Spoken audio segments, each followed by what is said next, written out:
We're still discussing information in society. By this time, we are looking at Section 3. Section 3, which deals with information and the communication process. Now, by way of introduction, let me point out to you that information and communication are intertwined, or they are related, and so they depend on each other. The concepts information and communication are virtually different sides of the same coin, because without communication you cannot pass on information, and if you have information and you do not communicate the information, it remains a useless information. It's of no benefit to anybody. It's like the ideas that you have in your head. If you haven't spoken them out for people to know what you have in your head, or if I ask you a question and you do not answer, but you know the answer is in your head, I don't know that you know the answer. So information and communication are important, and even though they are dependent on each other, they have dissimilarities as well. Dissimilarities in the sense that whereas communication depends on interpersonal traits like emotions, values, expectations, and perceptions, information is impersonal. Information is purely format. It is devoid of any perceptions and emotions. In other words, if you say this is information, it is information. It is the way you communicate it that will give a certain meaning to it, that will make somebody angry or somebody happy. So that's what we mean by there are dissimilarities between information and communication. Now, I expect that by the end of the session, you'll be able to distinguish between information and communication, and then the relationship that exists between them. And then you'll be able to also explain the different methods of communicating information. So basically, we'll be looking at communication of information. That's the major topics I'll be looking at. Communication in pre-literate societies, limitations of oral tradition, communication in literate societies, and then sources of information. And sources of information is something that we have discussed already, so you may skip that one.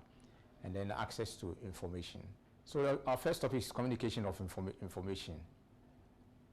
Now, information is dormant, passive, and motionless, with little or no value if it is not communicated. As I said earlier on, if you don't communicate information, it will lie there dormant. It will be of no benefit to anybody. Communication is basic to all human societies, and it is a process by which messages are exchanged between individuals through a common system of symbols, language, signs, and gestures. And two very important aspects of communications are information and feedback. So without information, there cannot be any communication, and if there is no feedback, it means that you wouldn't even know whether the person have had the information or not, whether the information has reached the person or not. This is a diagrammatical representation of what happens. For communication, you need an information source, who is a sender, and then the message, and then the receiver, and then you receive feedback. When you get feedback, it means that the person has received the message, so communication has taken place. So we can have forms of communication as spoken communication, written communication, telephone communication, electronic communication, staff meetings. These are all forms of communication. Conferences, workshops, and seminars, they are means of communicating information. Exhibitions and displays, also means of communicating information. We have visual aids, we have drama, we have non-visual communication. Visual aids, for example, when you are watching television or when you are using your laptop, for example, they are all visual aids. They help you to receive and download information or to interpret information. Drama, plays, and things are all ways of communicating information to people. Non-visual communication, when you are listening to the radio, for example, you are receiving information, and so somebody is communicating with you. You do not see the person, but you are receiving information all the same. And then communication in pre-literate societies. Communication in pre-literate societies. By pre-literate societies, we mean societies where there is absence of literacy. It means that people cannot read and write. Now, before writing was discovered, people didn't write, people didn't read. They used to refer to that period of time when systems of writing had not been developed. The means of disseminating information in pre-literate societies included language, observation, and imitation, Other forms were gestures or sign language or scarification. Scarification, that is when you make marks on people, tribal marks, what we call tribal marks. They may show where a person comes from, that is the ethnic group the person belongs to, or it may show a person's status in society. Then also drum language or drumming is also used to communicate information in pre-literate societies. Discovery of writing. Somewhere along the line, it became necessary for mankind, or for that matter, humankind, or for human beings to record their experiences, store, preserve it, and then pass it on from generation to generation. So that was how writing began. And it began as a crude form of representation, where you have graphic representations of daily lives, that is scratches in the form of drawings on walls of caves that human beings, prehistoric men, used to live in. There was also pictorial representation of information, where they drew gods and goddesses in various poses. Then, of course, there were tribal marks, as I said, which showed where a person comes from, or the status of the person in the society. There were limitations, obviously, of oral tradition, or if you like, oral tradition has limitations. So in Africa, for example, before writing came into being, or before writing was introduced during formal education, oral tradition was the way we used to socialize our young, to learn about the society. So everything was passed on from generation to generation through word of mouth, or through observation, or through imitation. But after the introduction of reading and writing, large sections of Africa still continue to interact orally. And so we realize that literacy rate in Africa is still very low. Local language is easier to communicate with than foreign language. So people would rather rely on the oral ways of doing things. Oral tradition also relies on human memory. So if the person forgets about it, that's the end. The information has been lost. And then it depends too much on age. It's older people who can always make pronouncements. Young people are not supposed to be heard. They are supposed to be seen. They cannot be heard. If you say something, you may be put down. Again, oral tradition demands that boys do one thing, that is hunting, and girls do another thing, that is cooking. So the place of the man in the family is to hunt and bring food. The place of the girl or the woman is to cook the food for the family to eat. As a result, mistakes develop over the years. That is why you have a lot of chieftaincy problems in the country, or land litigation all over the place. Children cannot challenge the adults, as I said.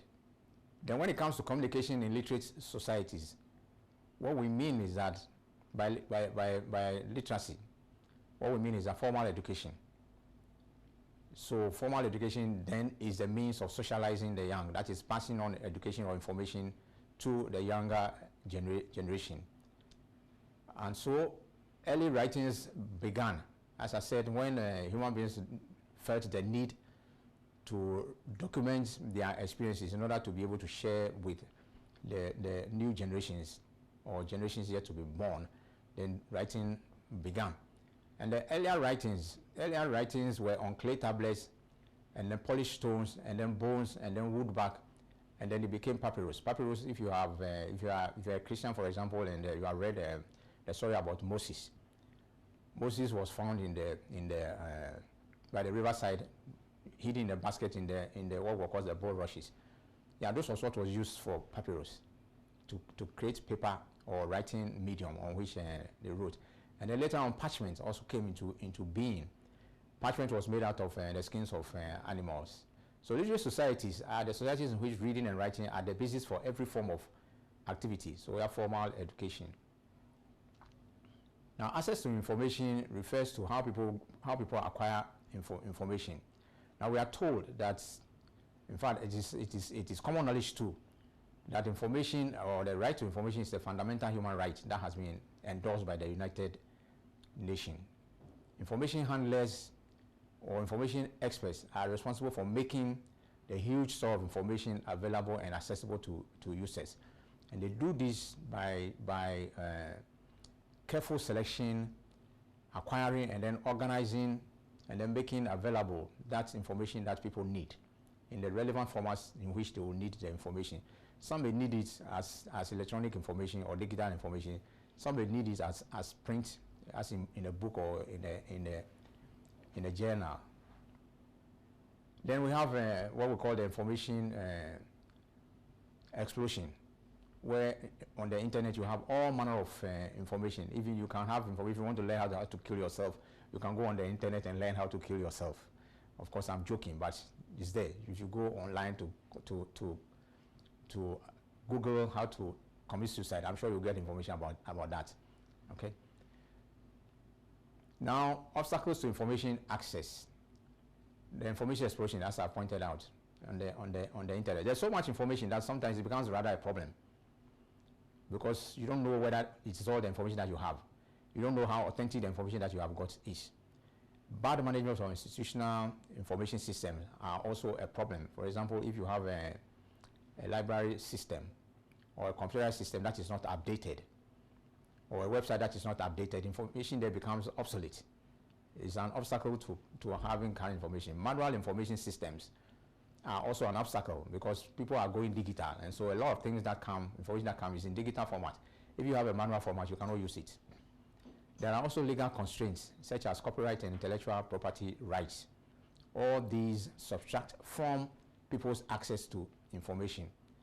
Then again, where there are no cooperative resource sharing schemes, people may not have information. The cost of the information is another barrier to the information. And then user background and information seeking habits. For example, if you are illiterate and all the information that comes out is in the form of writing, you cannot read, so you will not have access to it. The players in the provision of access to information are information handlers and then information users. So there are two key players: people who provide the information and then people who use the information. Yeah, so these are the references that you have on what we have just discussed. You may be minded to look for the references and then add to the information that I have given you. Thank you.